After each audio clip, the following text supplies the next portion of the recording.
Good morning, honorable guests, esteemed faculty, and proud alumni.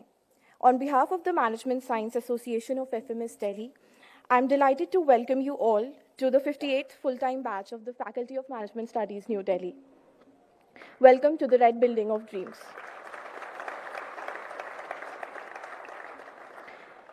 We are privileged today by the presence of our chief guest, Honorable Vice Chancellor of the University of Delhi, Professor Yogesh Singh Sir, Mr. Mahendra Swaroop, Mr. Arun Kohli, and Ms. Reshbha Munjal. Thank you for joining us for the prestigious day today. As we gather here for this auspicious occasion, I request everyone to please stand at their seat for the DU Kulgeet.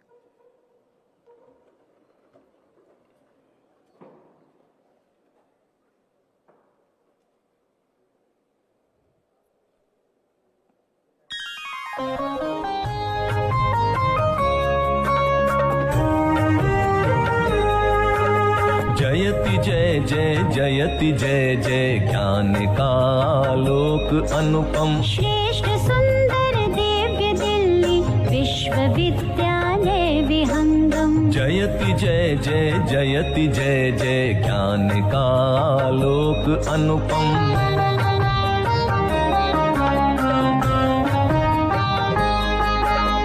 सकल वसुधा निज कुटुंब की भावना संस्कृति सनातन आधुनिक शिक्षा पुरातन ज्ञान धाराओं का संगम देश की स्वाधीनता हित भूमि का शतकोटि वंदन निष्ठा धृति सत्यम के मंगल दिव्य भावों का समागम जयति जय जय जयति जय जय ज्ञान का आलोक अनुपम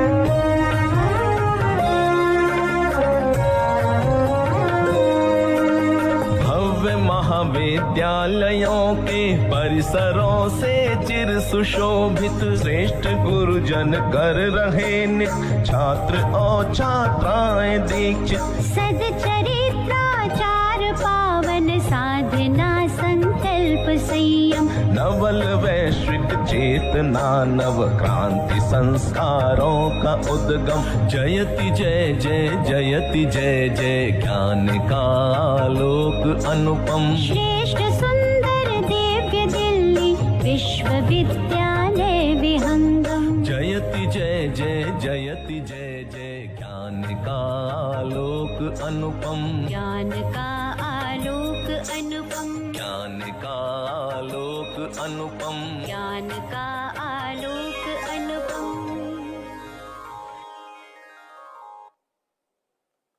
Thank you. Please take your seat.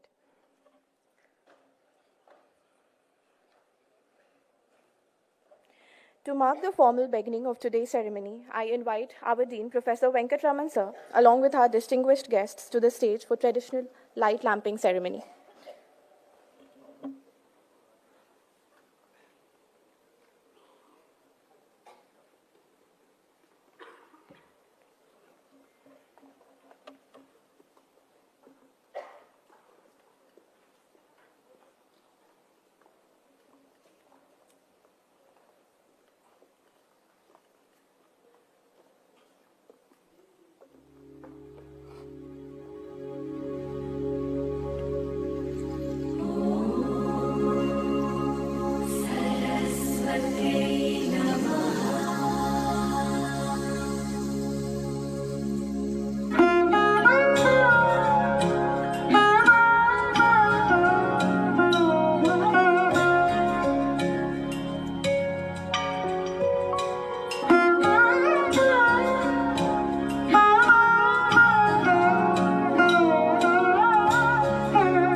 Thank you, Dean Sir and esteemed guests.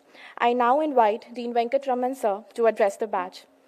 Dean Venkatraman Sir is a professor of human resource development and has been associated with FMS for over 35 years. He is a graduate of the Tata Institute of Social Sciences and has contributed as an expert advisor to the Ministry of Health, the World Bank, and the World Health Organization.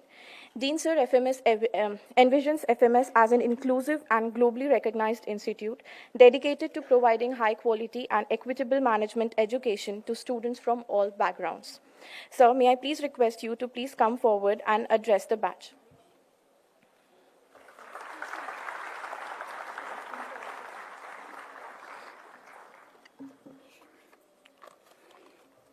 Honorable Vice Chancellor, Professor Yogesh Singh, our own gems from the industry, our proud alumni, Mr. Mahendra Sarup, Mr. Arun Kohli, and Reshbha, my dear colleagues, and most importantly, the cynosure of attention today, the business leaders of future. So not only the business leaders, but you are likely to be the nation builders. So I'm using this word carefully because as nation builders, you have a lot more responsibilities than just about being a business leader. So good morning to all of you. And at the outset, let me congratulate each and every one of you. And also if there are parents here, so congratulations to you too.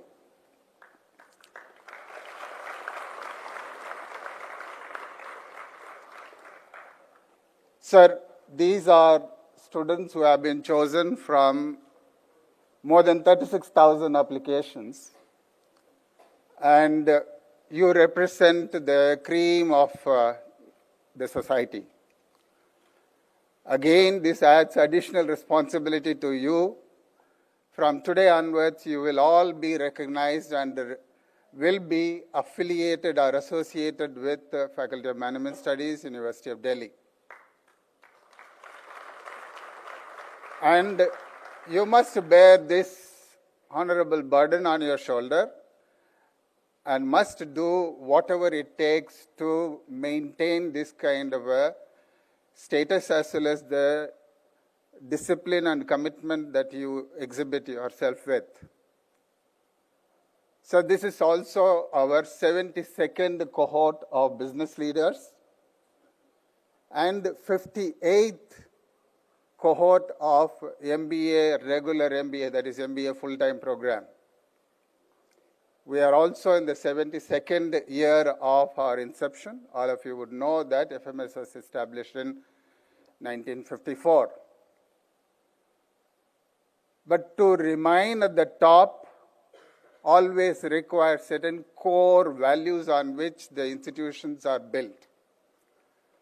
FMS was always built on the strong foundations of excellence in whatever we do, a strong commitment to the society, which is displayed in the, or which is exhibited in the nature of the diversity and inclusion that we provide, as I usually say ad nauseum, equitable access to quality management education to everyone. And also one of the most important elements about FMS is its modesty. And the life skills that you will earn from these kind of values, you will imbibe these values, hopefully, and you must maintain that value as long as you are alive. Because every privilege that you get comes with a high degree of responsibility too. Think about what are your own core values. Are you mindful about the society in which you have come to this privileged level? We are a fast emerging nations in the Committee of the Nations. And your role as a nation builder is much more to be much more seriously and responsibly to be taken up. You are also privileged to be in a Delhi University ecosystem which no other business school offers you. Here are the departments which are of global standards. It's not only FMS is of a very high reputation in Delhi University. Every other department, whether it is economics, whether it is anthropology, whether it is sociology, whether it is technology, whether it is science departments like chemistry, physics, we have certain excellence around us. Use this opportunity. Go around, interact with the people, learn from them too. As I said, modesty is one of the hallmarks of Delhi University. We don't really tom-tom our achievements in any media. It is embedded in our DNA, so to say. So use this opportunity, grow up in this particular city. The city will teach you a lot more about life skills. And the kind of ambience that you will get both inside the classroom and outside the classroom will prepare you for the best in your life. I would also like to really mention about, don't measure your success on the basis of how much you accumulate,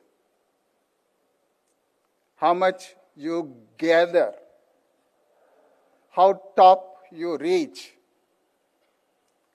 Measure your success in terms of how much have you given, how many people have you groomed, how many people you made them to be successful. As you climb up in the corporate ladder, you will be feeling lonely. And at that time, the people whom you groomed are the ones who will stand behind you, besides you.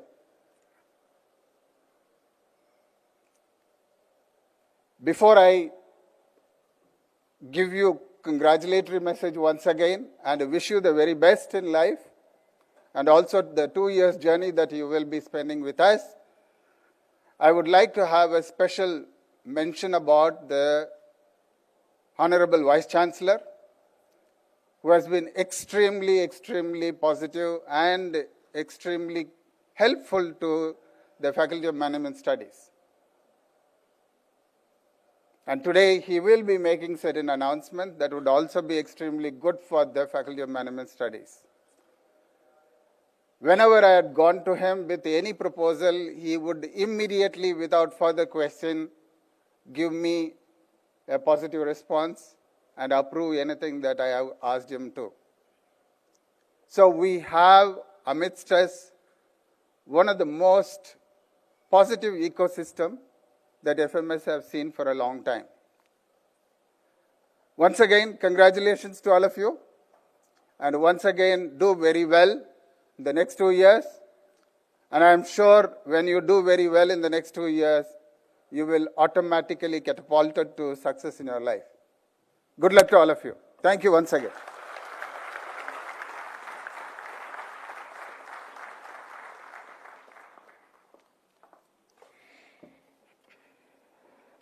Thank you, sir, for your inspiring words. I would now like to invite Dean Sir to felicitate our chief guest, Honorable Vice Chancellor of University of Delhi, Professor Yogesh Singh, sir.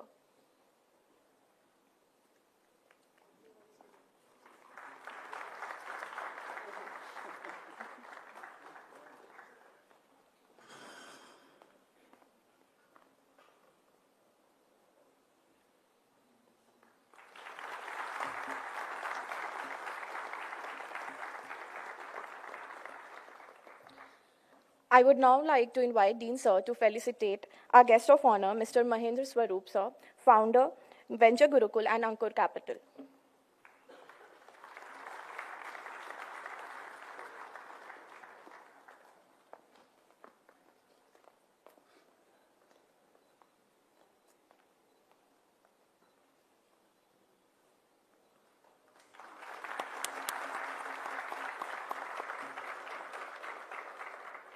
I would now like to invite Dean Sir to felicitate Ms. Reshbha Munjal, founder and CEO, Korimi.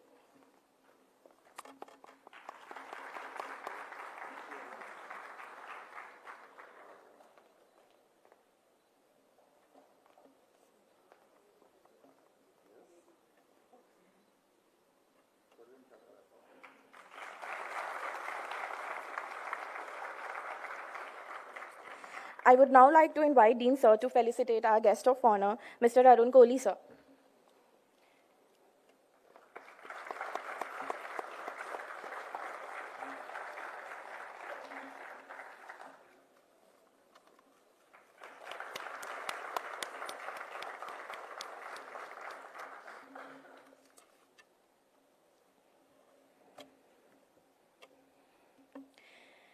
Honorable Vice-Chancellor of the University of Delhi, Professor Yogesh Singh Sir, serves as the 23rd Vice-Chancellor of the illustrious century-old University of Delhi. Renowned for his distinguished academic and research credentials, Professor Singh has held eminent leadership positions across several prestigious institutions. His impressive body of work includes over 250 publications and numerous academic books. Beyond academia, his leadership has been instrumental in various national committees and boards, making significant contributions to the advancement of education. He is widely known for his holistic approach to education, unwavering dedication to welfare, and commitment to transparent administration. Thank you, sir, for gracing us with your presence today.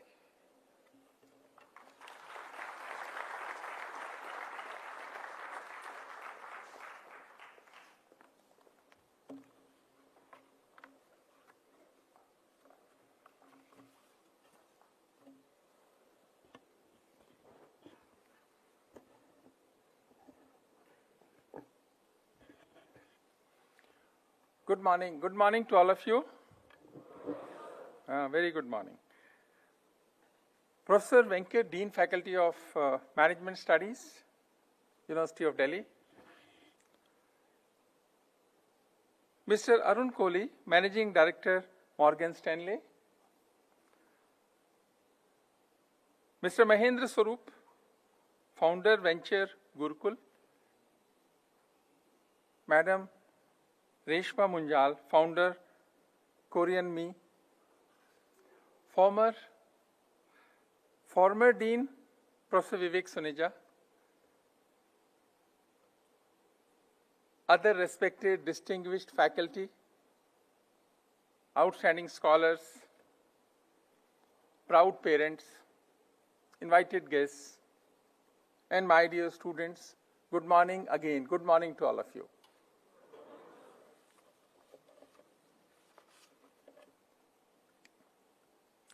As Vice-Chancellor of this university, that is University of Delhi, I am honored and humbled to welcome you all in the inaugural program of Faculty of Management Studies. My dear students, you are bright, intelligent, and sharp minds of our country. We are lucky to have you in FMS University of Delhi. Thanks for taking admission in 103 years old institution of eminence as mandated by the Government of India, and a reputed and renowned seat of learning. We are proud of you. अरे इस पे तो खुश हो जाओ ना यार तुम, क्या रोए बैठे हो, हाँ? We are proud of you. सिखाते हैं क्या मैनेजमेंट में कि जवाब नहीं देते हैं, हाँ? You have taken a right decision, and you will not repent this decision in your life. That I can assure you as Vice-Chancellor of this university. The question is why? Why I am so confident about this when I say you have taken a right decision of your life? The first is, you have joined University of Delhi, which is ranked by QS ranking system, which is one of the most reputed ranking system of the world, Quakerly-Simon ranking system. University of Delhi has been ranked as 328th position globally. When it comes to the university category in India, we are placed at number 1.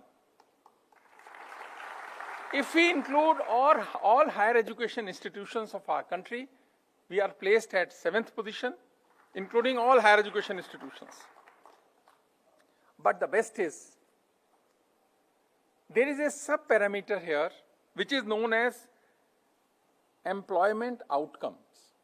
Like in ranking system, there are number of parameters. Then they give ranking one number.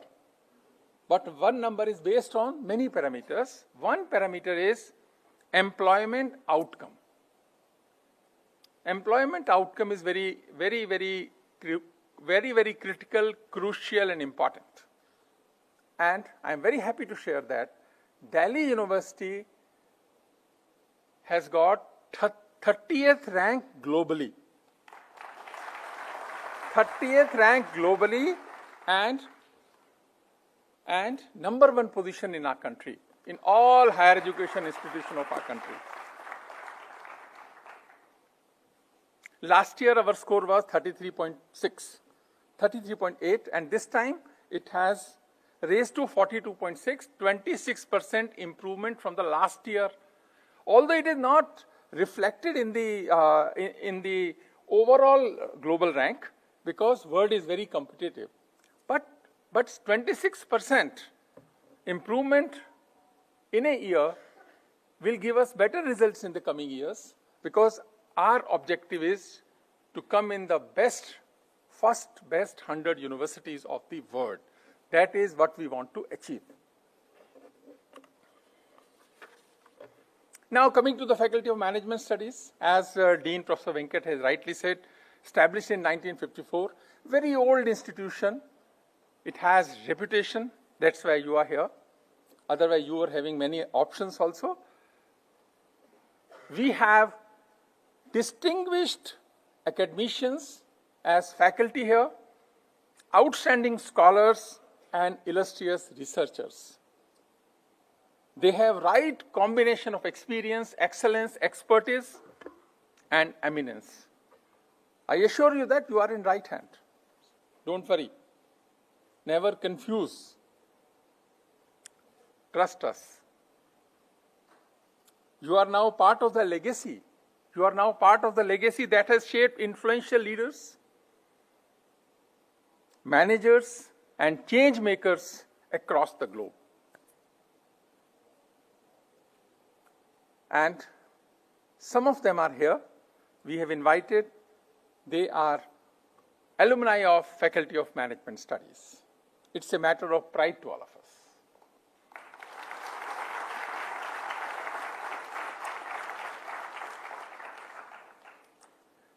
University of Delhi is investing a lot in Faculty of Management Studies.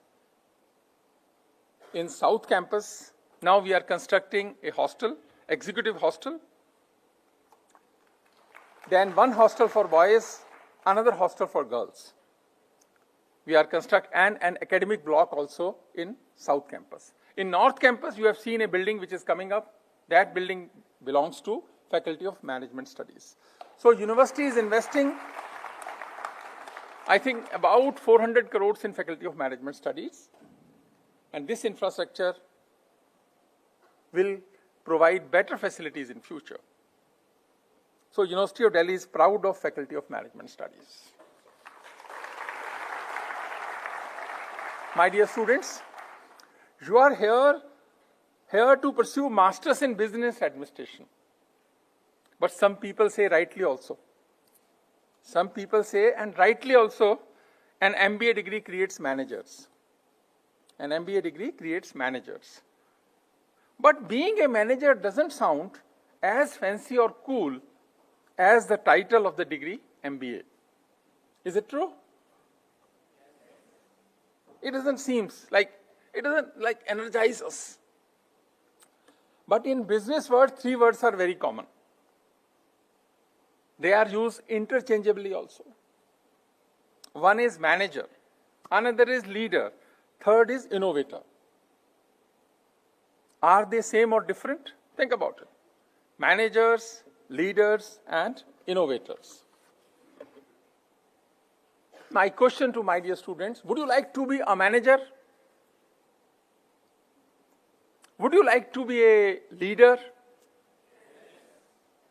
मुझे लग रहा था ऐसे ही होगा. Very nice. Or would you like to be an innovator?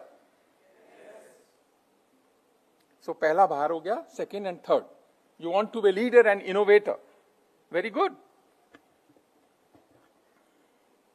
But I want you to think, is there a difference between a leader or a manager? If there are differences, what are those? It is related to mindset. I would like to quote Abraham Zelenzik, professor at Harvard Business School, authority on leadership, said in Harvard Business Review in 1977, 1977 he said, still valid today.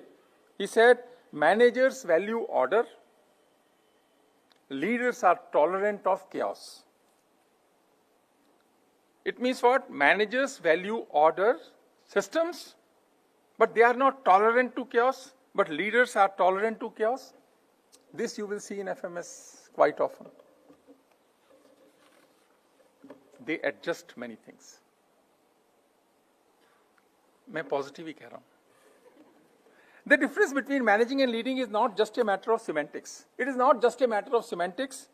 Research by Oriana Bendriana of London School of Economics and her co-authors looked at the diaries of 1,114 CEOs of 6 countries. They took a project. They wanted to see the successful CEOs, 1,000 plus, 1,114 CEOs, and their diaries, what they do in the entire day. They did research and they came out with certain observations, very interesting observations. They categorize that their behavior is of 2 types. First is type 1. Type 1 behavior is CEOs, I'm talking about CEOs. Type 1 spend more time with employees involved in operational activities. They spend more time in operational activities, have more one-to-one meetings in a day because they were going through their daily diary schedule. So they were spending more time in one-to-one activities, one-to-one meetings, and they were also focusing on individuals. This is type 1 mindset. Type 2 mindset was more interaction with multiple people inside and outside companies, more meetings with CEOs, CFOs, COOs, the people who are heading their own departments. We call it C-suite executives. They were having more meetings with C-suite executives. They were spending time in strategic directions, making high-level decisions, avoiding micro-level decisions. First type, a good manager. Second type, they said good leaders. And ultimately what they said, the research suggested that firms that are run by leaders perform better than those run by managers. तो आप सब तो पढ़े हो, समझदार हो, आपने पहले ही बोल दिया हम तो सेकंड वाले हैं. Very good. My dear students, the type likes the status quo or the one that those who want to do something really very significant and important in the world. If you believe in status quo, सब अच्छा चल ही रहा है. We have seen this in bureaucracy of our country. We have seen this in many institutions of our country. They believe in status quo. What is going on? It is very good.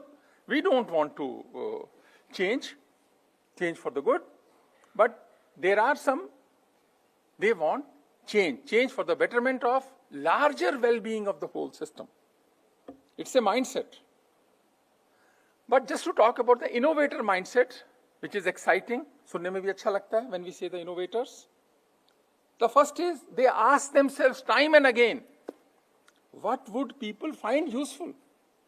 What would people find useful? What would make a difference in their lives? If you have answer, if you find answers, they try to find answers time and again. How can I solve an unsolved? How can I solve an unsolved? Because sometimes, we are satisfied after an incremental change. Managers believe in incremental change. They also believe in change. They simplify systems. They do good things also, very good things also, but their focus is incremental change. When we talk about the transformative change in the whole system, it is risky. We really do not know what will happen in the future. But those who have courage to do it, where other hesitates, they are different people. So innovation needs a change in our mindset. Innovation is not limited to only technology or products. Like new technology, new products, but it is also about rethinking policies, transforming systems, and improving lives of others.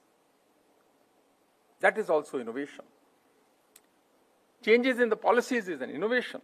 So we need innovators for creation of jobs.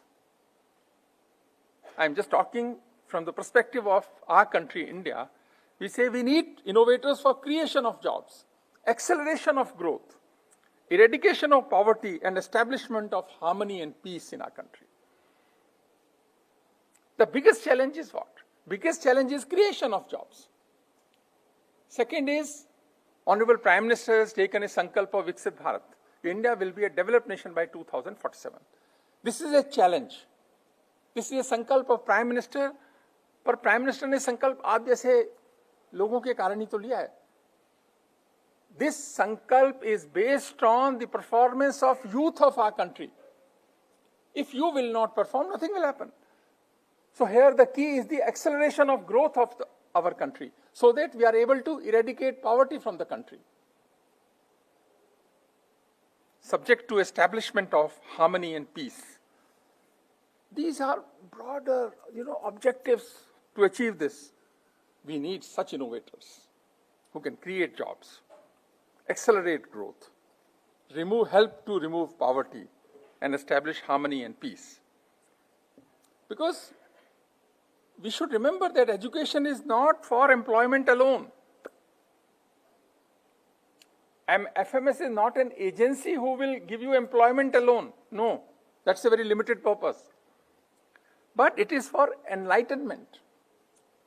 शिक्षा का मतलब है समझ की समझ को विकसित करना ही शिक्षा है. और शिक्षा के भी ना दो कंपोनेंट हैं. एक है नॉलेज, ज्ञान, और दूसरी है बुद्धि. आपके पास ज्ञान हो सकता है, बुद्धि नहीं है तो उसका कोई फायदा नहीं होने वाला. इसीलिए का समझ की समझ को विकसित करना ही शिक्षा है. तो ज्ञान नहीं है, ज्ञान है पर बुद्धि नहीं है तो आप अच्छा करोगे नहीं. जितने टेररिस्ट अटैक होते हैं अच्छी डिग्री वाले हैं सारे के सारे. ज्ञान की उनके पास कोई कमी नहीं है. Better than many people in the world. Problem उनके पास क्या है? उनके पास बुद्धि नहीं है. गलत और सही का अंतर करने की ताकत नहीं है. ये काम किसका? ये टीचर्स का काम है, ये एजुकेशन इंस्टीट्यूशंस का काम है कि समझ की समझ को विकसित करें कि क्या सही है, क्या गलत है, क्या हित में है, क्या अहित में है, क्या देश के लिए है, क्या देश के खिलाफ है. My dear students, please think and rethink about this. So if you begin this journey, remember, be the manager who brings order to complexity. It means if there are complex systems, simplify those systems. Simple things are good things, beautiful things. Be the leader who brings hope to people. Be the innovator who brings light to darkness. And Professor Venkat has rightly said, let our success be measured by what we contribute and not by what we accumulate. What we contribute to others, not by what we accumulate. I 100% agree, sir, what you said. Be wise, my dear students, be wise. Be brave. Be good. Someone has rightly said कि जिंदगी में ऐसा करें कि काम दोनों का चलता रहे.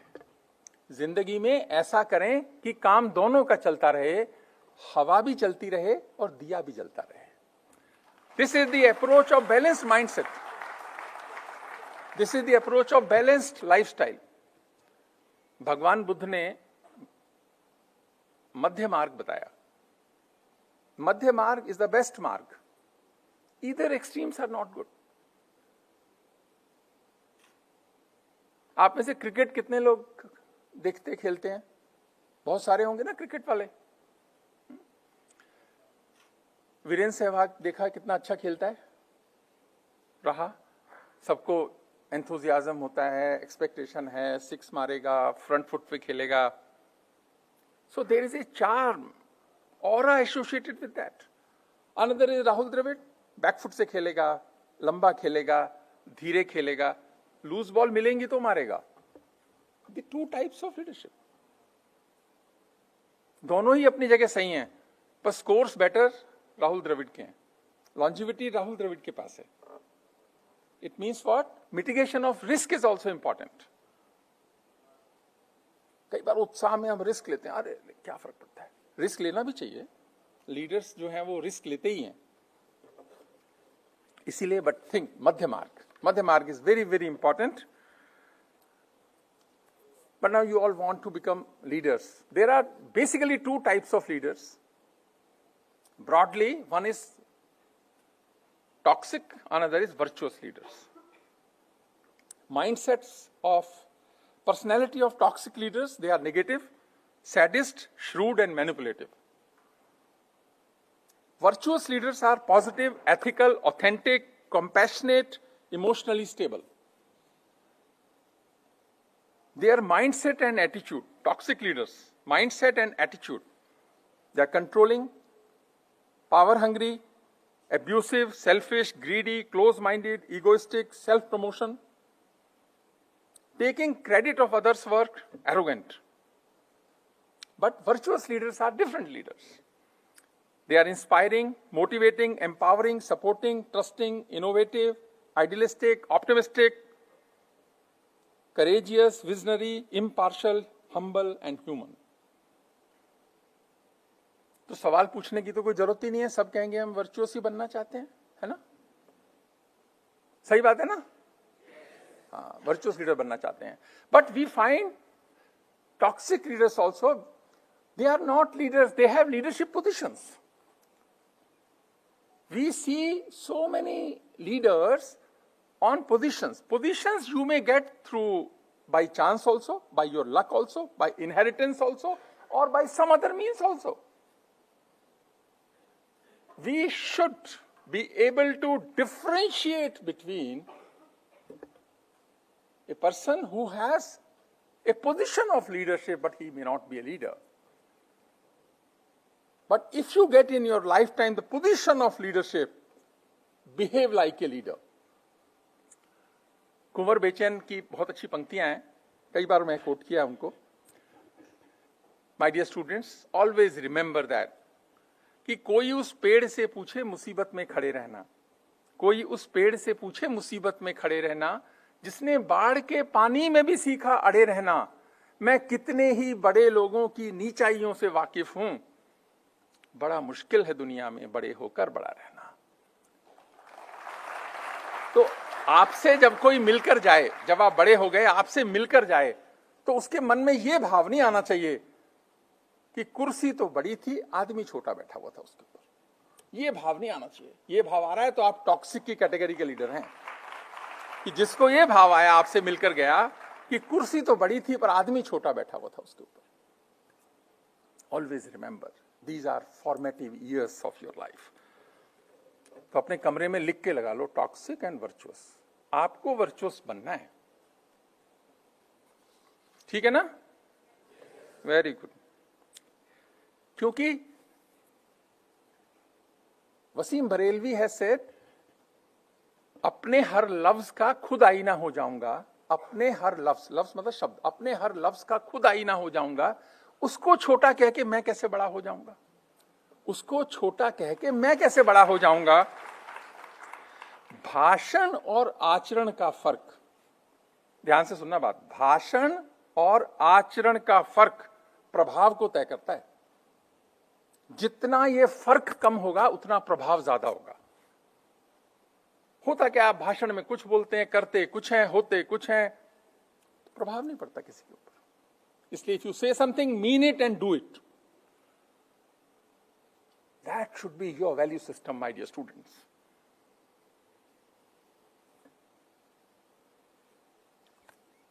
when I said we want acceleration in our growth of our country. It means we should produce products first in the world and best in the world. We should focus on such products, first in the world, best in the world. That would generate huge, irreplaceable export to fuel rapid and durable economic growth. There are 4 steps here. First is Make in India. Some people criticize, we are only assembling in India. But that is the first step. It has happened in all countries. First step is Make in India. Now, Honorable Prime Minister said now design in India. He has recently gave a statement, now time has come to design in India. And many companies are doing so also. The third step is innovate in India. So Make in India, design in India, innovate in India, and last step is dream in India. All are very, very important steps, and this is the sequence for any country. So my dear students, you will be part of that journey. You should be part of that journey. Dream in India, innovate in India, then design in India, make in India. Create such companies in your lifetime. खुश नहीं हुए इस बात पे? Ideas to market and make them sustainable and successful. Because economic growth leads to innovation, and innovation in turn leads to economic growth. It's a circle.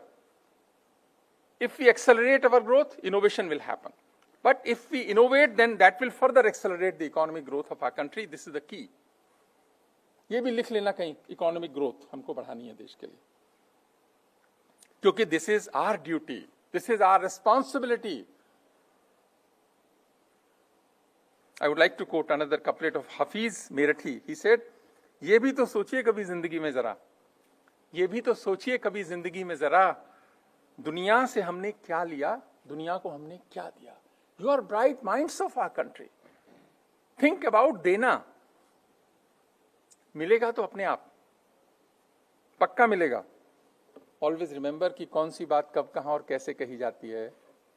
इस बात का सलीका हो तो हर बात सुनी जाती है. तरीके से बोलना लाइफ में. मैं रिपीट कर देता हूं, वसीम बरेलवी ही हैं. कौन सी बात कब कहां और कैसे कही जाती है, इस बात का सलीका हो तो हर बात सुनी जाती है. Last and the most important, last but the most important, there is a shlok in Sanskrit. You must have heard many times. धर्मो रक्षति रक्षिता. कितनों ने सुना है? अरे बहुत सारों ने सुना है. तो बहुत अच्छी बात है, समझा भी है. धर्मो रक्षति रक्षिता, यानी धर्म की रक्षा करोगे तो वह तुम्हारी रक्षा करेगा. मतलब क्या हुआ इस बात का? महाभारत की घटना है, द्रौपदी का चीरहरण हुआ. उससे बड़ा अधर्म तो कोई नहीं हो सकता था उस दिन, और उस काल का सबसे बड़ा अधर्म हुआ. द्रौपदी का चीरहरण हुआ, कुरुवंश की सभा में हुआ. कुरुवंश के सारे विद्वान वहां बैठे हुए थे, सारे समझदार लोग वहां बैठे हुए थे. न तो द्रोणाचार्य बोले, न धृतराष्ट्र बोले, न कृपाचार्य बोले. नहीं बोले ना, धृतराष्ट्र, द्रोणाचार्य, कृपाचार्य नहीं बोले. एक आदमी बोला था, विदुर, और एक दुर्योधन का एक भाई था विकर्ण. वो 2 आदमी बोले थे थोड़ा थोड़ा. वो उनको बाहर निकाल दिया गया सभा से. कोई नहीं बोला उस सभा में. वो जो अधर्म हुआ उसका विरोध जब उस सभा ने नहीं किया, महाभारत का वो कारण बना और कुरुवंश का नाश हो गया. इतने बड़े वंश का नाश हुआ एक अधर्म को सपोर्ट करने के कारण. इसलिए बच्चों, अपनी जिंदगी में हमेशा धर्म के साथ रहना. और आप दिल्ली यूनिवर्सिटी के स्टूडेंट्स हैं जिसका ध्येय वाक्य ही है सत्य, निष्ठा, धृति, सत्यम.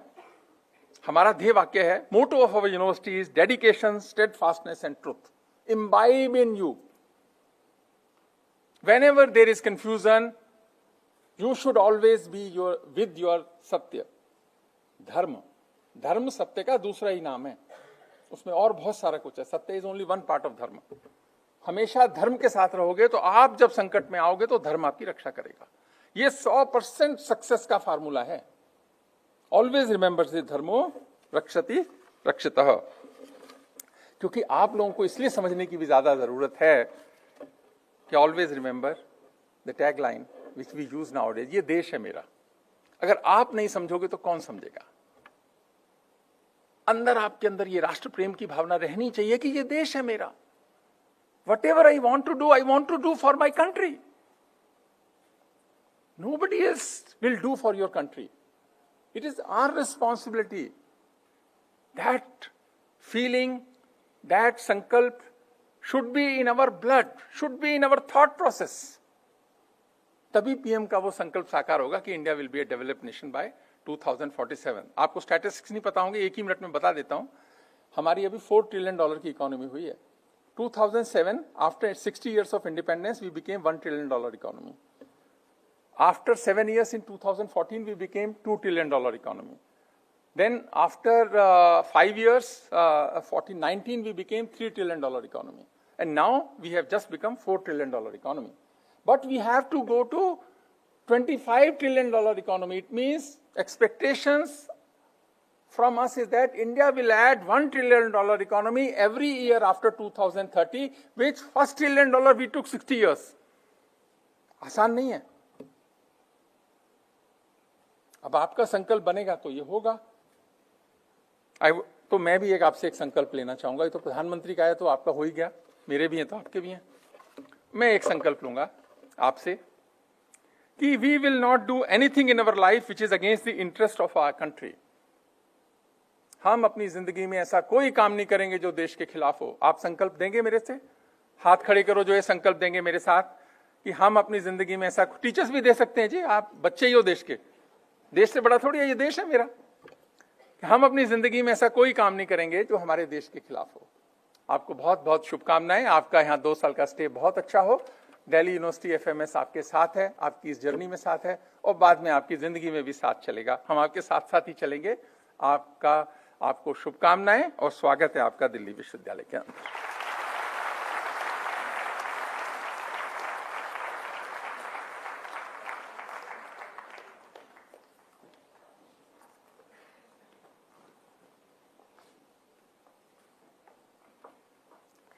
Thank you, sir, for your truly inspirational and motivating words. Mr. Mahendra Swaroop is an esteemed alumni of FMS batch of 1975, and he brings a wealth of leadership experience spanning multiple industries. He spent 13 years with Nestle before serving as president and CEO of Sun Breweries in Moscow, where he pioneered the launch of first ever Russian brand in the beverage sector and successfully led to its listing in the Luxembourg Exchange. Following this, Mr. Swaroop was executive director at PepsiCo, driving significant market share growth, expanding operations with 11 new factories, and consolidating franchisees to boost business performance.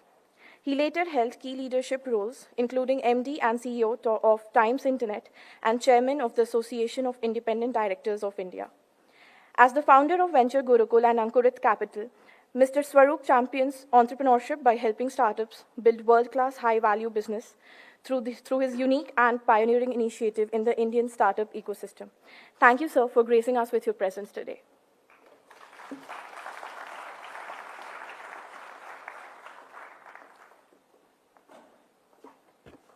Good morning, everyone.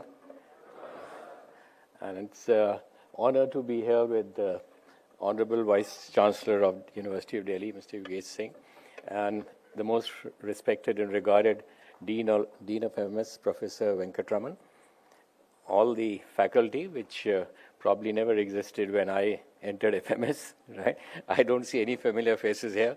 And I feel like a fossil coming here today, and I would have been sitting here 50 years ago if this hall was there, right? So it's, I joined FMS in 1974, and I'm still going strong. And the reason being, I think what has stayed with me always is FMS. Whether one likes it or not, what I did from where I did my schooling, where did I did my graduation, actually hasn't helped at all. Everyone just still recognizes me as a graduate of FMS. And that's held me. And I think what Professor and the Honorable Vice Chancellor said, I think it's a path which you choose for yourself, right, which is important. I think most of you here, welcome to the class of 2025. I think it's really creditable for you to have made it here, and you should be proud of you and your own parents who made you capable of coming and sitting here in front of this August gathering. I think it's a journey which you people are starting, which I started almost 50 years ago. I think there have been a lot of wise words from the Honorable Vice Chancellor and the well-regarded Dean of FMS.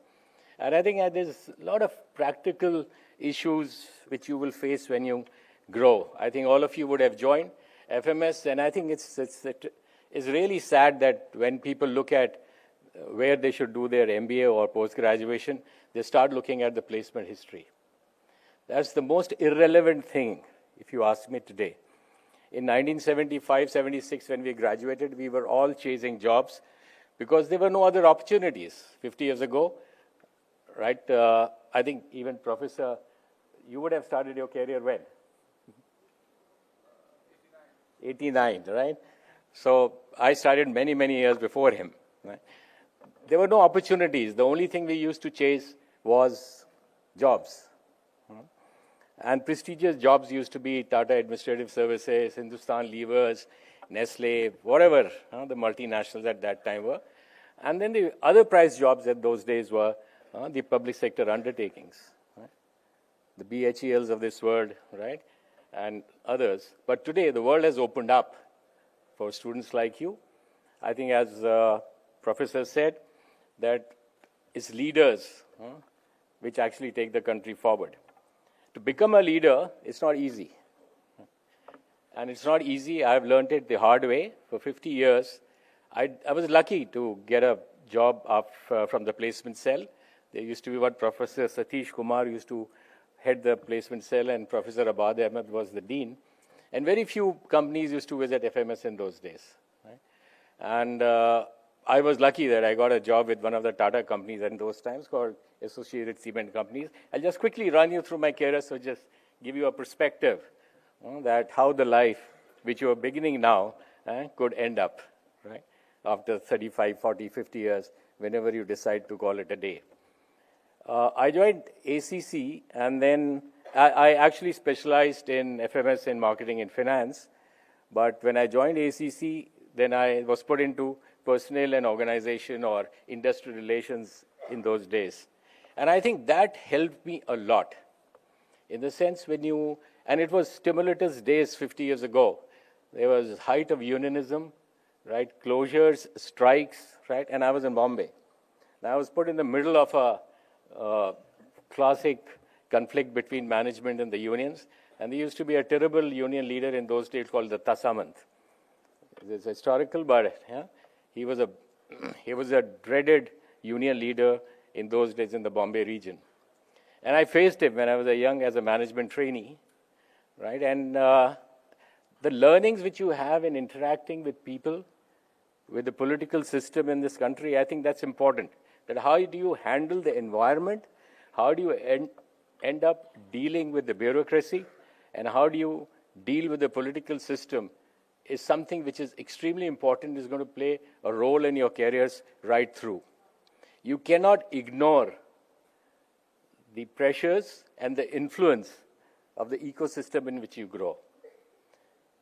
So it's important to not only look inwards when you start your career, you should start your career with looking as much outwards as possible, because the influence of the outward world or the outside world is almost 70 to 80% in your life. So focus on that. It's important that you focus on what is outside your control is far more important than what's within your control. So what's within your control is not important. What's outside your control is what is going to set you apart or differentiate from the others. Now, if you're going to look for a long corporate life, I'll tell you some drawbacks. Why I'm telling you this is because all of you will chase prestigious jobs after 2 years. Right? Look at differently. Now, how many companies would come to your campus? 50, 60, 70, 80, right? You are 320 people, right, Professor? Right? So you'll be competing for very few jobs. Even if you get a prestigious job, then once you get into an organization, then you'll be competing with people from all the IIMs, from the other MBA institutes, and probably end up competing with some 1,000, 1,200 people. And how many becomes CEOs? Just one. And that CEO stays in that position for 5 to 6 years. So during your career, the chance of you becoming a CEO as you grow will become less and less. So don't aspire to be a CEO. It's the worst job you can have. I have been a CEO. I still sit on many boards, right? And as Professor Venkatraman said, it's a very lonely place to be in. What helps and what keeps you going is the friends which you will make today onwards as your classmates. We have 50 years ago we were in FMS, but all of us from our class are still interacting. The first people I told that I am in FMS is the WhatsApp group of the batch of 75. Right? So it's important that your relationships which you develop now, you should nurture them. Many of you will be in leadership positions. Many of you would not be, right?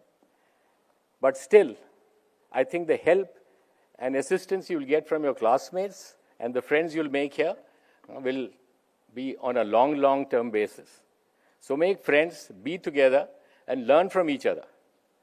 I think what I have learned in FMS, as what's famously now called the Red Building, right?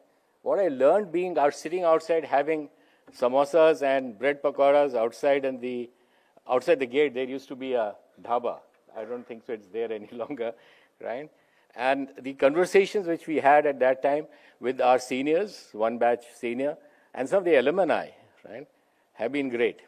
I think the first thing which you people should do is start linking up with your alumni. The people who are going to help you in your long-term career, in your life, who's going to give you real mentorship, would be the alumni of FMS. So link up, right? And we didn't have LinkedIn, and we didn't have WhatsApp groups in those days, right? But LinkedIn is an extremely good source where you should try, as soon as you get to FMS, the first thing you should do is try to link up with as many FMS alumni as possible. They'll help you right through your careers. And we have a special affiliation to FMS. I don't know what it is. We have been trying, but FMS never outgrows you. It just stays within. So I think it's a real credit to the faculty which we have had, and I'm sure you will have excellent faculty now. They're very wise people, very good wisdom you will learn from them. But at the same time, I think we were, in those days, we were told to stay within the box. Then it came that you think outside the box, right? But if you have to grow, you have to break that damn box. That's the only way you can grow. Forget the boxes, right? Just break the conventions, break the status quo, move on. And that's what will bring you growth and strategy. Don't chase wealth. Don't chase fancy cars like BMWs and the Mercedes, which you may dream that I've got an MBA now.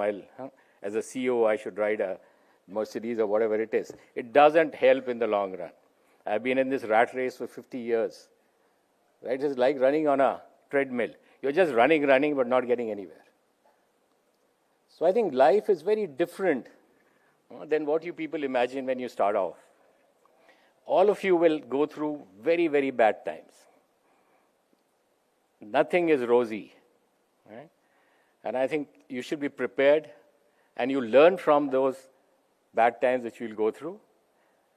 Have that courage, and remember FMS whenever you're in trouble. Someone who will come to your rescue and help you out of that pit.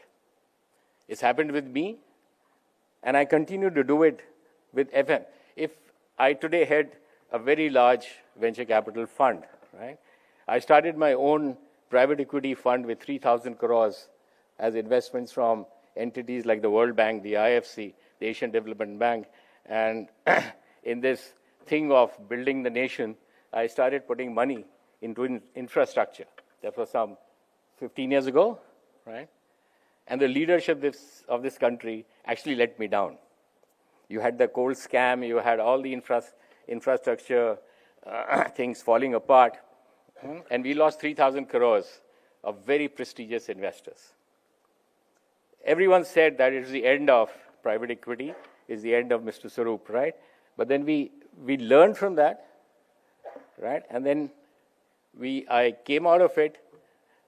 We were not able to return the investments which we got from these big institutions, but the big institutions have an appetite and a risk appetite of their own.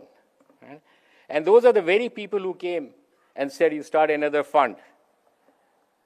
Your times may have been wrong, right? Your leadership was wrong, but you were not.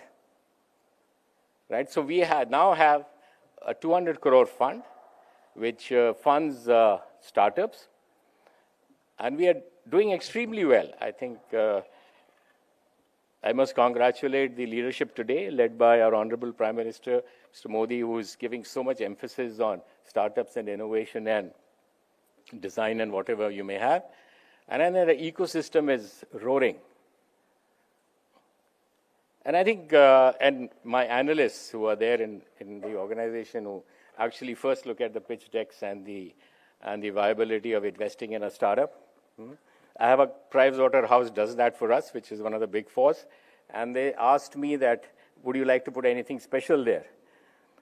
And you know, you'll not be surprised what I put, that if you're a graduate of FMS, you get 20 points plus. Right? So I think that's the way, in a way, of giving it back to your institution. Right? So out of the, I think almost 60% of the startups which I have invested in today are from graduates of FMS. And I think it's great to see when any FMS alumni walks into my room and says that he's from FMS, right? I feel, I don't know, something happens and you start feeling proud that this guy is there, right? He's trying to be on his own and has left the so-called corporate rat race and trying to build something of his own. I always say that don't try to be an employee. Try to be an employer. You'll get one, if you are an employee, you will be just one person having a lonely journey of 25, 30 years in an organization. Think of doing something which can actually create employment of bright people, right?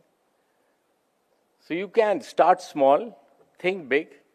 And I think it's not only thinking big, I think time has come not to have a vision, but to imagine. You have to now imagine things. Forget dreams, forget visions, forget statements of whatever you may have, right? I think the world has come out of that imagine. And technology is there which can fulfill your imagination. Now, who would think that if you look at today, if you want to do your whatever business cases you do, right? You don't have to apply your mind. You probably go to ChatGPT or Perplexity and all the others and get your answers, right? So where do you look for fresh thinking? Is it AI who's going to lead us, right? And a lot of people tell me that I should invest behind AI. I said, no, I refuse to invest behind AI because AI is nothing but an aggregation of the thinking power of all these people in this room. So I'll invest in these people who will actually create the future of AI. That's extremely important that invest in people, right? That's not necessarily money. Invest in people in terms of interacting with them, talking to them, helping them. And that's what I call investment in people. Investment in people is not writing a check of $1 crore to start your business. So I think seek help.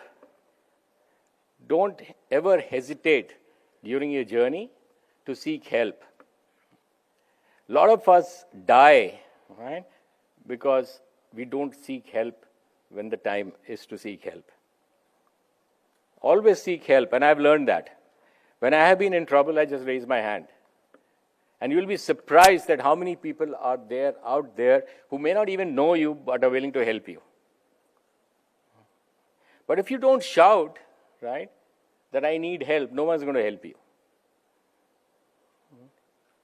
So learn to shout, learn to raise your hand, right?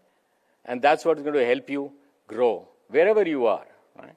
I'm not going to lecture you that how to become a CEO, because it's a very futile exercise. Don't even imagine that you would be a CEO, right? And you'll be happier if you're not a CEO, right?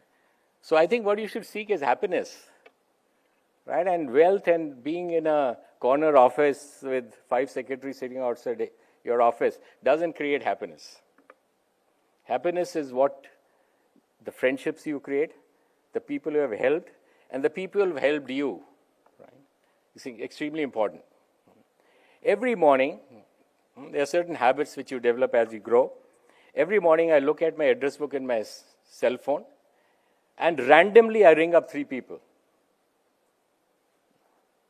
And it's a habit with me that I'll ring up some people before breakfast, before lunch, and before dinner.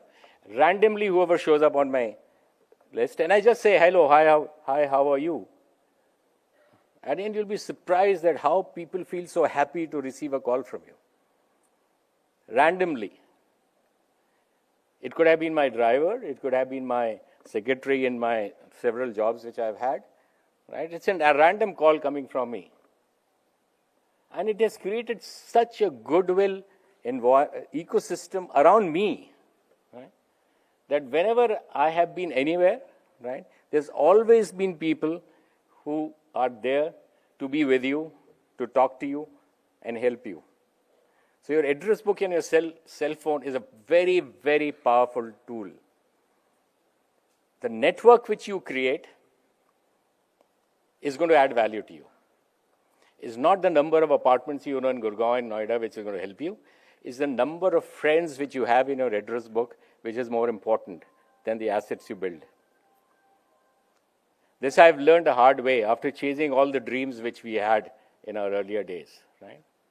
We all come from middle-class backgrounds, and it's valid to have those kind of dreams. Everyone wants to get out of that, the syndrome of being part of the middle class, and everyone wants to be rich. And I think it's good. You should have ambitions. You should have some materialistic ambitions. Some, right? Not be obsessed by it. Have some, right? But don't get, as I said, obsessed by it. Because if you get obsessed by it, you will definitely choose a toxic path. And that's where the danger lies in life. The moment you get to that root of toxicity, it's not easy to get out of it. So you have to be cautious at every step, that whatever next step you are about to take, are you getting yourself into trouble? Right? Trouble doesn't come announced. When trouble comes, it doesn't ring the doorbell. Right? It takes you by surprise. So I think it's important that you keep yourself, one of the first principles you should learn is to how to keep yourself out of trouble. They are very practical suggestions I'm giving you because I've learned the hard way for 51 years out of FMS. Right? Learn to keep yourself out of trouble. And the trouble can come from anywhere. Trouble can come even from the closest of friends, your family, and including your parents. The expectations of parents are not easy to manage. Their expectations stay with as long as they're alive, and even after their death, right? You are trying to fulfill the expectations of your parents. And then, as you grow, you'll have your family. Then you have to then manage the expectation of your parents, the expectation of your kids, which is overwhelming. Today's children are not easy to manage. Their expectations, their aspirations are totally different from what you started off with. So you'll have social challenges, you'll have family challenges, you'll have your own corporate life challenges, your business challenges, right? The life is full of challenges. But you still have to wade through those challenges, right? And learn to live with difficult days. You'll have more difficult days than good days, right? I'm saying that with a lot of, they're saying that you always, right? But you seek good days, right? And take pleasure and learn from the good days, forget your bad days. Keep them at the back of your mind, right? Keep bringing all the good days ahead in your mind, and that's going to lead you to more happiness, as I say. Now, I think all of you would be, I'm sure if I ask you to raise your hands at how many of you are seeking jobs, I think 90% of your people at this moment will say yes, right? You're looking for good jobs.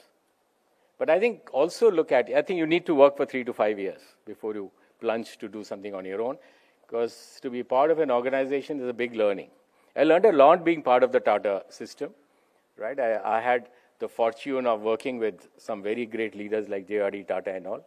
And I'm so proud, I still carry, when he had his 75th birthday, he sent out Titan watches with his personal signatures to the people whom he thought had the most impact on him. And I was a management trainee sitting outside his office arranging his tea tray at that time. But he still remembered me and sent me that watch. I went and saw him at Bombay House where he used to sit. That, sir, I'm feeling so honored, but why did you send it to me? Right? He said that you are the only young person who taught me when not to offer a tea to a guest. Now I said, why? Because I think my job was he says, everyone's job is to make sure that any visitor who comes to my office is served tea. Right? And you were such a good judge of people that out of 10 people I used to see, at least 1 or 2 people never used to get asked for tea. Why was that? How did you figure this out? Right? I said, sir, I'm sitting outside your office, visitors come and sit, right? And whenever anyone came with an expectation from you, I never served him tea. So I think it's important that anyone who comes to you, you should be able to judge what is he seeking from you. No one comes to just say hi and have a tea with you, right? Everyone has a motive. Everyone comes to you for a reason. And if you can figure out that reason, all your problems are resolved. So I think you should have that. You will develop that. I developed that after quite a few years. Or maybe I developed it pretty early in my career. That intuitiveness is extremely important. When you're growing up in your career, I think be very intuitive. You train yourself to be intuitive. Right? You should be able to judge the dynamics in a room when you're having a discussion on any issue. You should be able to see the body language of the people. That's extremely important. Right? One of the tests says that you have tea coming, you have biscuits and cookies on the table. Right? The most vulnerable person in the room will be the first guy who will pick up a cookie to eat. Right? And the person who doesn't pick up a biscuit is the most confident guy. Right? So if you want to achieve your goal, you look at who's picking the cookies at what time. Right? So these are very practical tips which you learn over time. Right? So the person who is nibbling on a cookie very fast, right, is someone who's in a rush, who wants to express himself and get out of the room. He has nothing to contribute. The person who is actually not looking at the cookie plate, right, is the person you should probably provoke and get the best out of him. You are not yourself, right? You are what you get from others. So learn in your careers that how you can cultivate people around you and how you will get the best out of those people. You can't be everything at every time. You'll have to work with people, and how you actually get work done out of people is extremely, extremely important. I had no papers on my table for the last whatever number of years I did. The first thing I learned was push the paper out of your office as fast as you can. Let others work for you.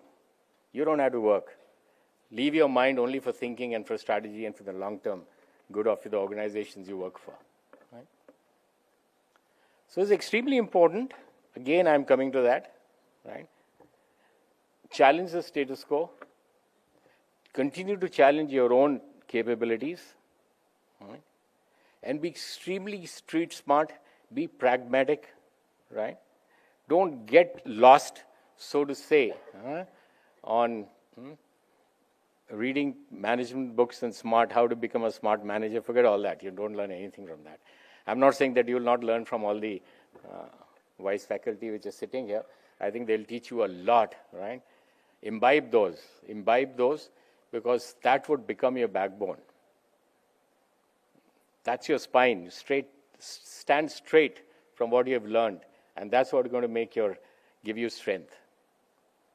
Never forget your roots, and your roots from today are going to be from FMS, right? Be proud. I am still 50 years, right? 50 years, I'm still continue to be proud of being alumni of FMS. So instill that pride in yourself that you are so fortunate, you're so lucky that you're sitting here today. So don't throw this fortune away. Invest in it and grow with it. And my doors are always open to anyone from FMS. Whenever you think that you can do something on your own, and you want to do something on your own, you want to create jobs, right? Then come to me, and my doors will always be open.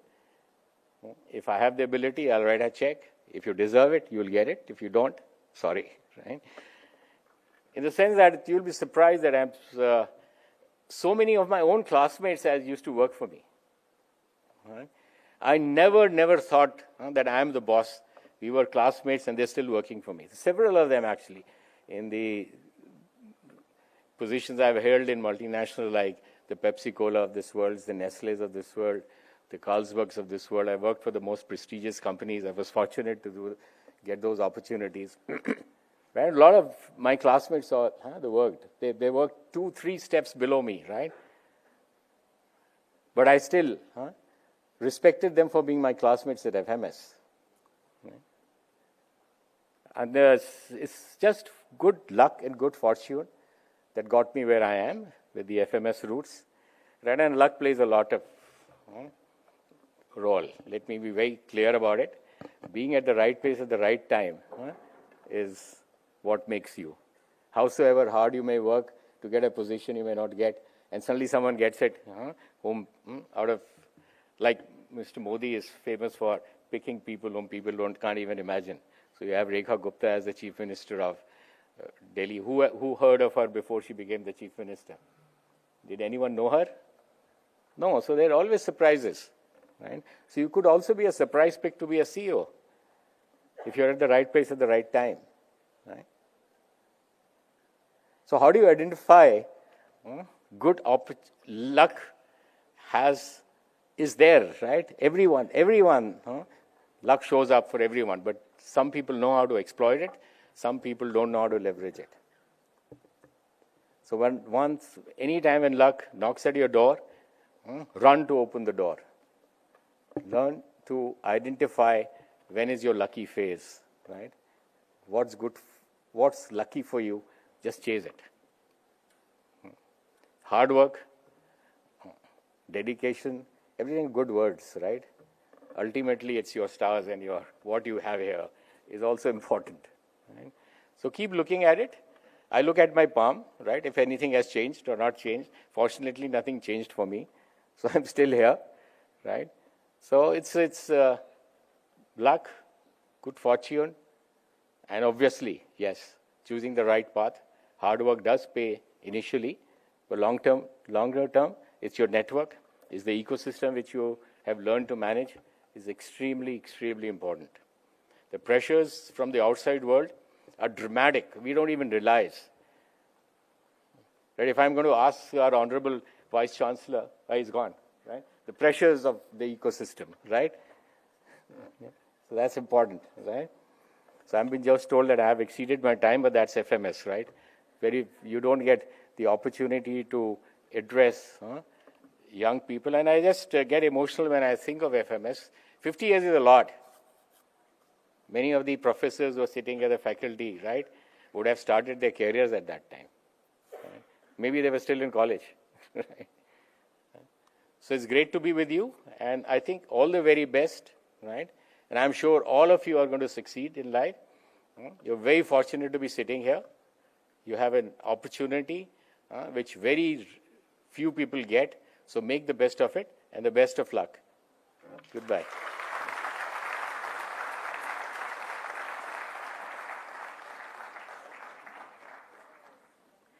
Thank you, sir, for your inspirational words. Mr. Arun Kohli, sir, is an alumni of FMS of batch of 1995 and is currently serving as the Managing Director and Country Head at Morgan Stanley since April 2007. Morgan Stanley's presence in National Korean Skin Clinic. Prior to this, she has had valuable experiences at Mars and Airtel in business management and marketing management. An alumna of Delhi College of Engineering and FMS Delhi, Ms. Reshbha is also an active angel investor. She has personally backed over 40 startups. Thank you, ma'am, for joining us today.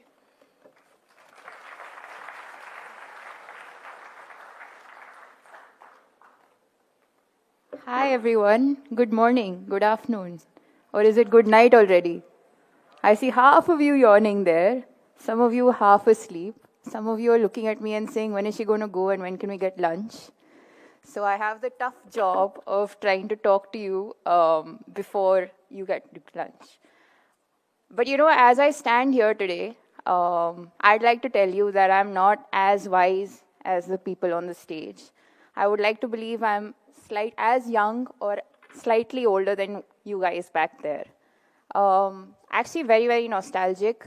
I was sitting right where you are exactly 15 years from today. So 2010, 1st July, was my induction into FMS.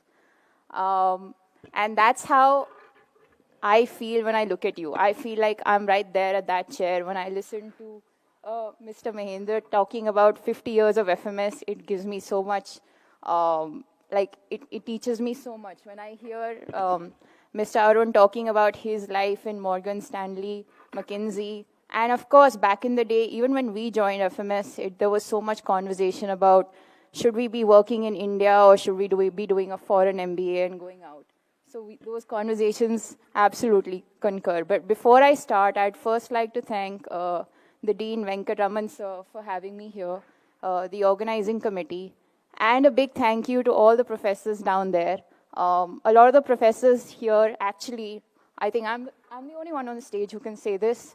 They all personally taught me when I joined FMS 15 years ago. I have some great recollections of joining the Red Building of Dreams, as it's called. I don't know if it's still that, if you guys still call it that today. I mean, I'm very, very close to so much of the faculty because I was also the class representative of the batch when I joined FMS 15 years ago. What makes me really nostalgic is the fact that I think each thing that you learn at FMS changes your life. We heard about the fact that, yes, you will want to do marketing, or yes, you will want to do finance, or yes, you will want to do consulting. But in front of you stands a fresher, a 21-year-old girl who entered FMS with just some inkling that she wanted to probably do marketing, right? She had no idea what she wanted to do. And these 2 years changed my life. You will hear a lot of your friends who have gone to the IIMs, etc., tell you that, oh, we have some great campuses and, oh, we have some great, some buildings and we have some great infrastructure.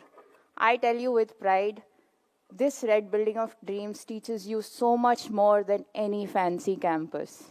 The reason? Today I'm an entrepreneur. When you want to start your own startup, when you want to start anything, you always start with limited resources. And the first place that taught me to actually work with limited resources is FMS. In one building, you learn how to become a manager, a leader, an innovator, all of it. You know, it's very interesting that all of you said we want to be leaders and we want to be innovators. I want to just break some myth to all of you. Before you become leaders and innovators, you actually first need to become managers. When I graduated from FMS, And not just me, everyone around me. We all join as management trainees, right? What do management trainees do? You heard Mr. Mahinder say, literally, sometimes your job can be to get tea for the big CEO. Your job can be just to do the simple things that are there. And that's what is very, very important. You must learn to be a part of a team before you can start leading the team. Just imagine what you all said. You all heard this conversation that we don't like toxic leaders. How do you know what is a good leader and a toxic leader? I can tell you this, I've had some toxic leaders, I've had some bad bosses, and I've probably learned the most from these bad bosses. You know why? Because they made my life miserable. And when they made my life miserable, two things happened. A, I learned so much from them, and B, I learned how to not make someone else's life miserable. So if you want to believe that you don't want to be a toxic leader, sometimes it's great. You should work with a bad boss. You should have a bad experience. You heard Mr. Arun Kohli talk about all the crashes that he's seen, the Lehman Brothers crash, all of that, right? You learn from everything. When we were in FMS, I think for me, and for all of you, I don't know how much COVID has changed your lives. COVID changed my life. I suddenly saw business stop. I'm a person who constantly believes in traveling. I've traveled now 45 countries plus. Suddenly in 2020, the borders closed. I could not travel. I was stuck. I didn't know what to do. Now that actually became an opportunity. How? Because all the money that I used to spend on traveling, I suddenly had in my bank. And I didn't know what to do with all that extra money in my hand. So then what happened was I also had so much time because suddenly you didn't have to go to work. So you started saving all this time that you had to save from traveling to work, coming back from work, all of that happened. So I became an angel investor. Someone asked me, how did you invest in 40 companies? I say, because I stopped traveling for 3 years. That's all I did. In 3 years, I started investing in companies and I got returns and then I reinvested them back in other companies. So every time, we heard this before, that a leader is tolerant of chaos. When you think about chaos, if you are a leader, you will either look at it as a challenge or an opportunity. What's the difference between challenge and opportunity?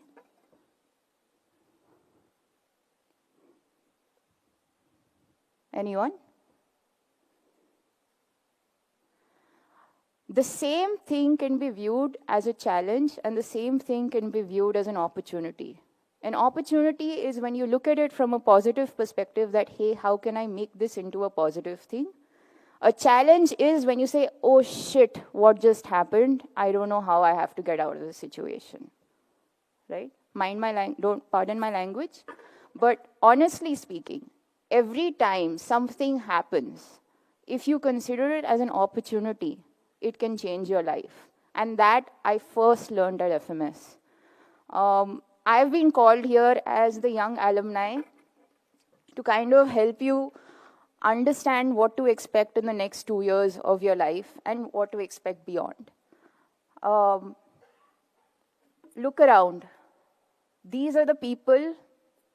Out of these people next to you, some of them will become your closest friends of life. Some of them will stay with you for life. All of you will obviously stay connected because now WhatsApp is there. So we also have our batch WhatsApp group and you constantly are in touch. But you also may get lucky and you may also find your life partners right in this batch. Right? My life partner is also an FMS alumni, not from the same batch. I met him later, but it's just the fact that these are the people who you will really connect with. Today, you are lucky that you have joined FMS. I am lucky that I am FMS. Why? Because we have a huge alumni network to be in touch with. Today, I actually just reach out to very, very senior people. You might have heard of Mr. Amit Jain. He's the ex-chairman of L'Oreal. He's an FMS 87 alumni, I think. he just helps me in my personal career journey in terms of how I should be doing things, purely only on one reason. He's an FMS alumni and I am an FMS alumni. There are so many such examples that are there, and it happens purely because we have got so much from this campus that we are very, very happy to give back. Today when 24 batch, 25 batch people reach out to me, I'm very, very happy to help them, guide them, mentor them with anything because I have been helped in the past. So here's something that I would like to tell you what you should be expecting in the next 2 years. I'm saying this to those who are fresh, who could be freshers like me. Some of you, of course, have work experience, so you would know. In the month of July, if you get more than 1 hour of sleep a day, consider yourself very, very lucky. This is a true induction period. This is when you actually learn what it is, what management means, right? And do not just think that I will focus on competitions or I will focus on certain things because those will give me CV points. Please also consider each and every assignment that is given by your professors. Attend those classes. I came from a background where I was not great at attending classes, and in FMS, I actually attended more than 90% of my classes. That was my attendance. And I actually realized today when I look at it, every class I learned something. And sometimes you don't even realize what you're learning. When Kavita ma'am used to teach us organizational behavior, I used to often wonder, why am I studying this? What will I get out of this? But today, when I'm trying to run my own organization, I really remember some of those things. And lean on your professors, lean on your seniors, lean on your batchmates. They are the ones who are going to teach you so much. You will learn so much that it's incomparable. I too went to DC to do my engineering. So I don't look like an engineer, but I am an engineer. And I can tell you clearly that these 2 years of FMS have probably taught me more than what I learned in 12 years of schooling and in 4 years of engineering. This is what helps me get through my day in terms of how things should be done. I think it's very, very important to know how to work with people. It's very, very important to know how you can actually convince a person to do what you want them to do. It's like saying, I want you to go from A to B. But why will a person follow you from A to B unless you have the skills to convince them to do that? And if the person doesn't go from A to B, your work doesn't happen. So that's something that you must learn, and I have learned, and I continue to learn while I was at FMS and, of course, beyond, in terms of how do you get work done together in teams. So some of the group assignments, in terms of where you will hear words like there are freeloaders and people don't do any work. How do you get people to work in the group assignments? How do you actually share and contribute each equally? And nothing is ever equal, right? If there is a group of 3 people, one person will end up working more than the other 2.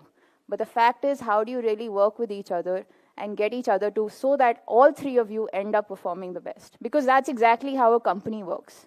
If you manage to do this today at an assignment, tomorrow you have to do the same soft skill at work.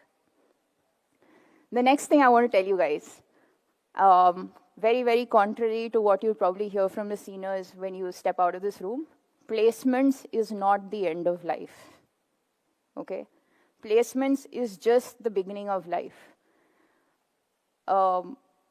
And sometimes you will realize what is your so-called dream job because it pays you some 20 lakh rupees or 40 lakh rupees is not actually your dream job or is not something that you really want to do.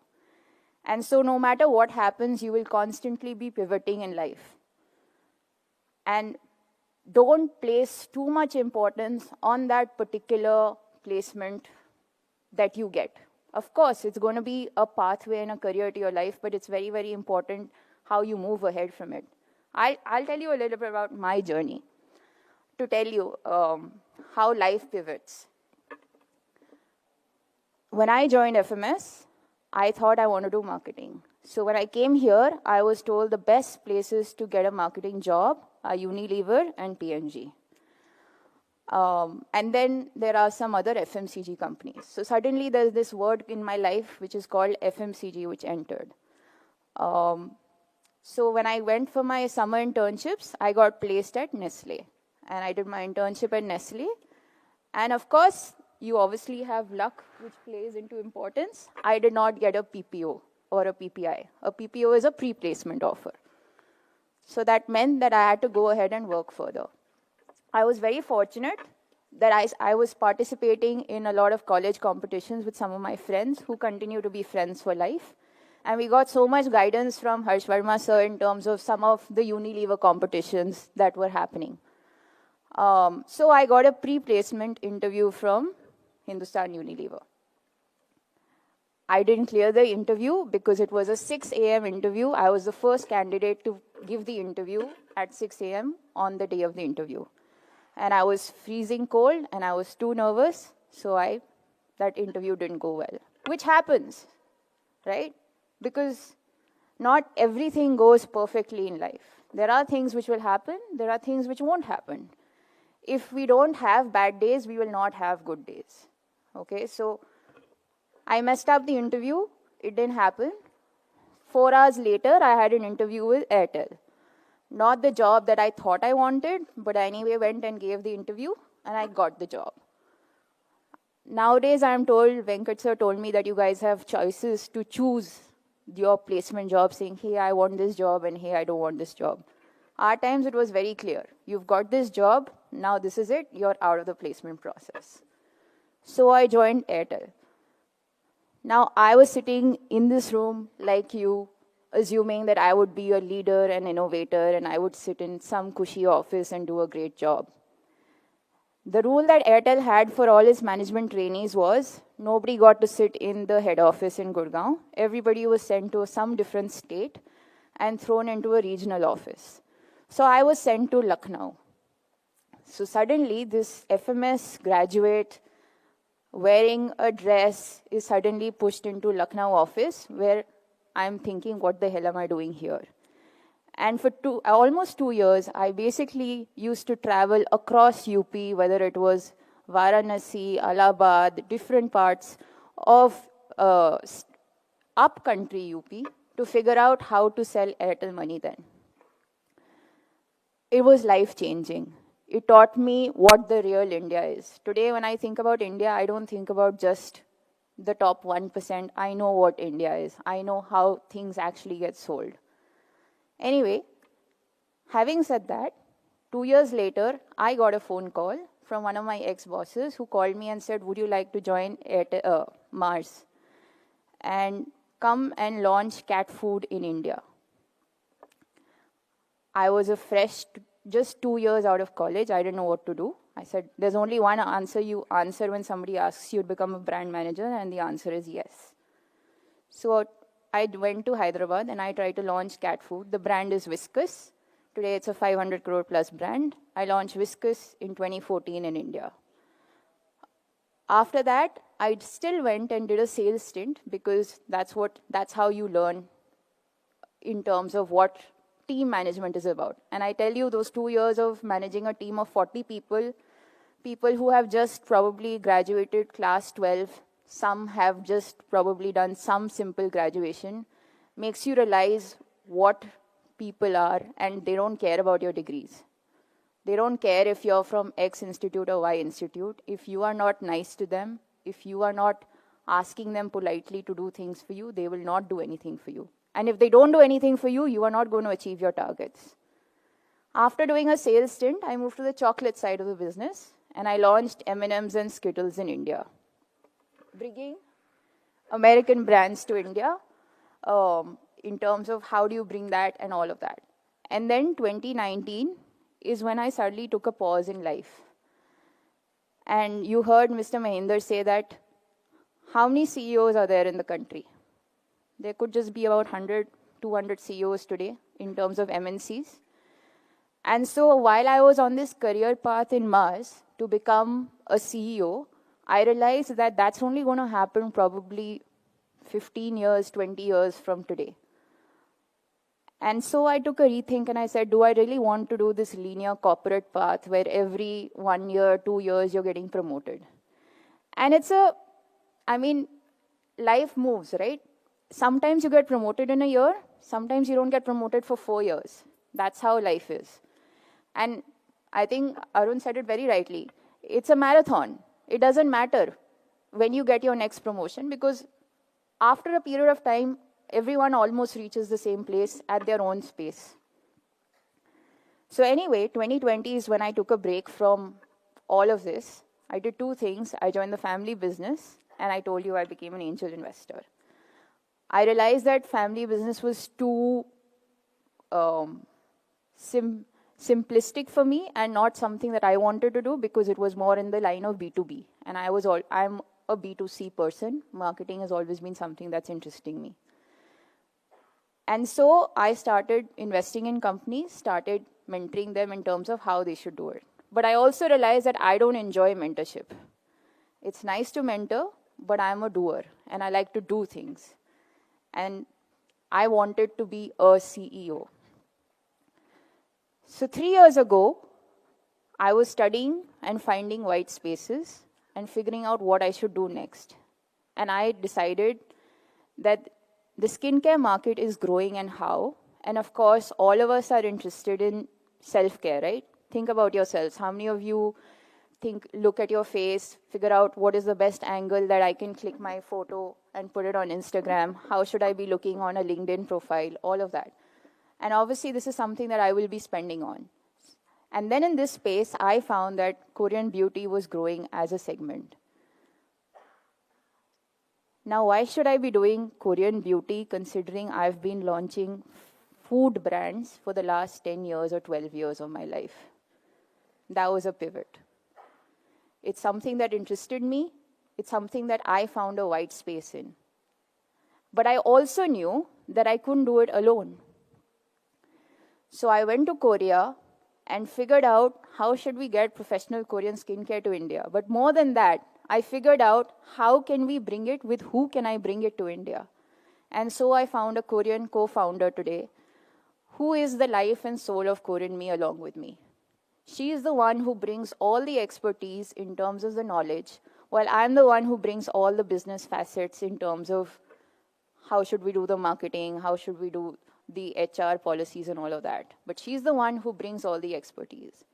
And I say it today, I'm sure a lot of you want to start your own startups. I'm sure I spoke to Venkat sir. I'm sure there's an incubator program which is going to be coming up soon. You guys will figure it out. But you know what? It's not about the idea. It's not just about the idea. It's about how do you execute the idea, and it's about who do you execute the idea with. You will hear a lot of VCs telling you this. We invest behind founders. We invest behind founders' teams. They look at the people that are working behind the idea, because you need that passion, grit, determination, and teamwork to make any idea successful. So I became a CEO at 35. You can become a CEO at 25, right? The fact is, are you looking out there for your ideas? Are you looking out there for your right teammates? And trust me, in this room, you could find the right teammates, because you guys are going to work so closely for the next 2 years. You're going to know each other so well. You're going to know, I can work with this person, but I can't work with that person. Your best friend may not become your best partner, but the vice versa is obviously true. So just focus, enjoy yourselves. I think the next 2 years is going to be a great ride. Enjoy everything that comes with it. Make some great friendships. As I said, you might just find your life partners here. Focus on learning. And most importantly, everyone's already spoken about living a balanced life and doing that. That's one part. But I think something that I would encourage you to do, and I think Venkat sir spoke about it in the beginning, is please focus on your diversity. Focus on why you are unique. What is the uniqueness you bring to the table? If all of you are the same people, then there is no need for all of you in the team. When you are building a team, when you are building an organization, always focus on how do I get people who have different strengths together, which means that I should be proud of the strengths that I bring to the table, and I should be also okay with my weaknesses that I bring to the table. I'm not here to emulate Mr. Arun or Mr. Mahinder. As I have spoken today, I'm sure you've probably realized my personality is very, very different from the both of them, right? But that's fine. That's who I am. Embrace yourself for who you are, for what is it that you bring to the table. Because until you don't know what you bring to the table, nobody wants you at the table. So don't try to say, hey, that guy seems to be doing something nice, so let me copy him and try to do that. No. You've heard now 3 people speak. We've all had very different life journeys, career journeys. It doesn't matter. We're all doing successfully well in our own lives, in our own respects, right? So focus on what is it that you want to do. Focus on your diversity. Focus on your learning. That's all. Thanks, guys.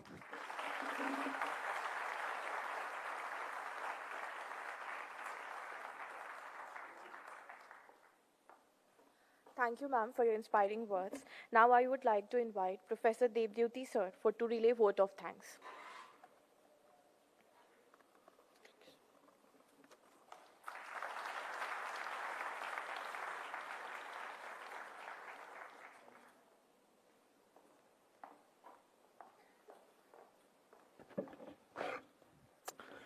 Honorable Vice Chancellor, although he is not present over here,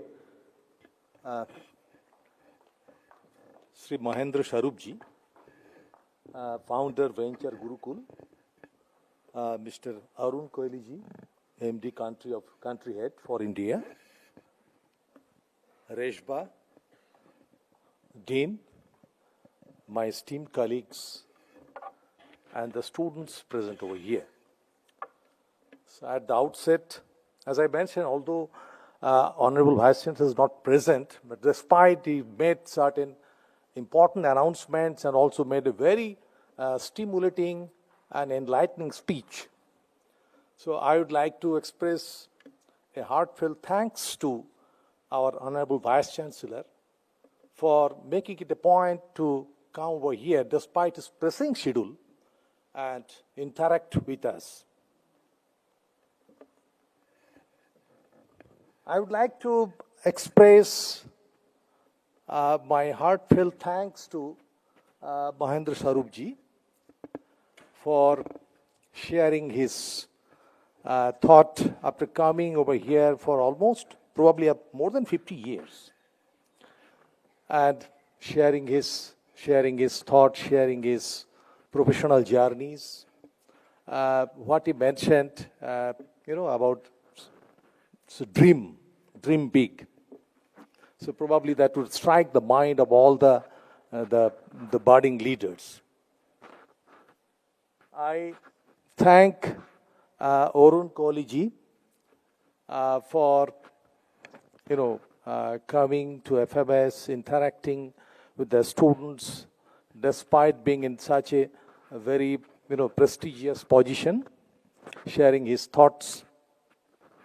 And finally, I also thank Reshbha, our, the youngest alum today, for sharing his professional journey.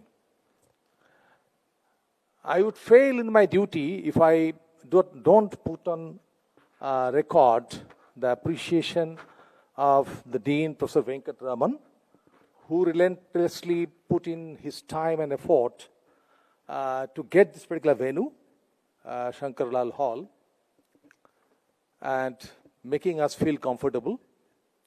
So he has tirelessly worked for making this particular event happen.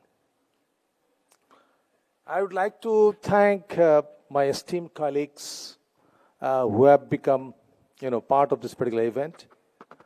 And most importantly, I would like to express my deep appreciation for all the incoming students who have joined FMS with big dream,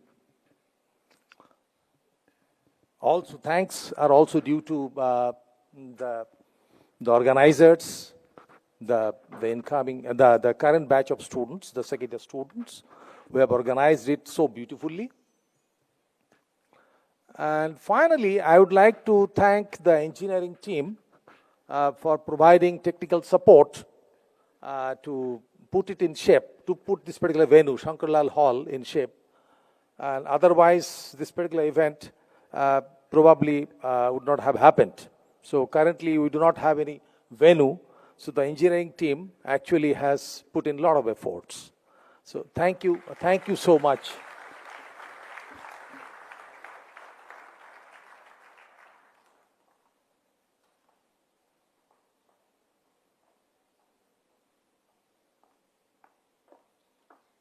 Thank you, sir. Now I would request everyone to stand on their seat for national anthem.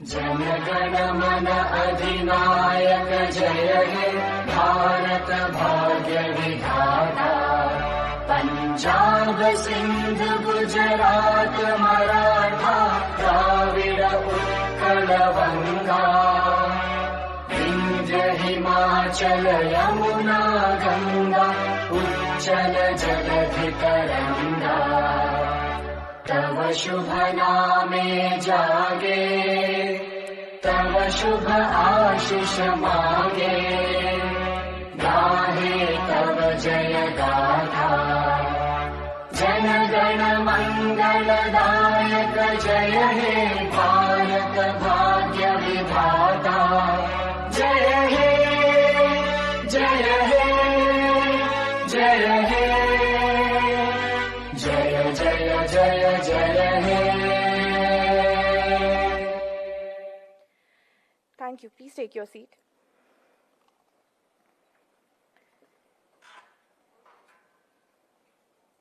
I would like to once again thank our chief guest and guests of honor for sharing with us words which will leave lasting impact on the future business leaders of India. I would now like to invite all the guests and deans and the faculty to break for high tea. Students are requested to please remain on seat. Thank you.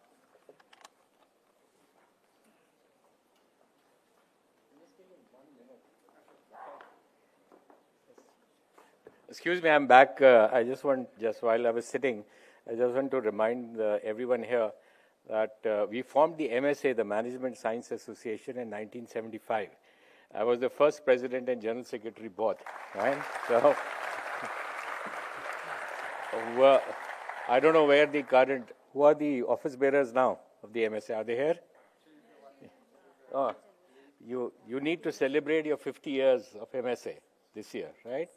So, Professor, I think Mr. Venkatraman should take that initiative and really have a event celebrating 50 years of MSA. I remember creating that in 1975 to actually encourage placements. We used to reach out to companies at that time. So congratulations to the MSA team for organizing this event. My team is. Okay, congratulations. Thank you.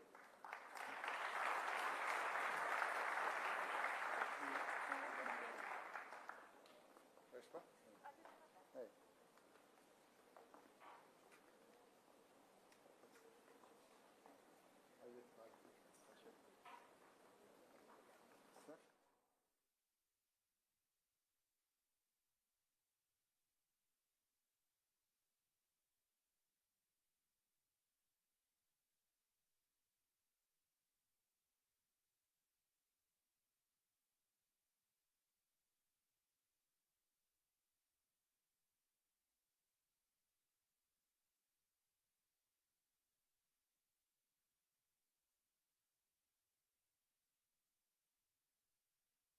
Have a bio break if you want, and be back in 5 minutes.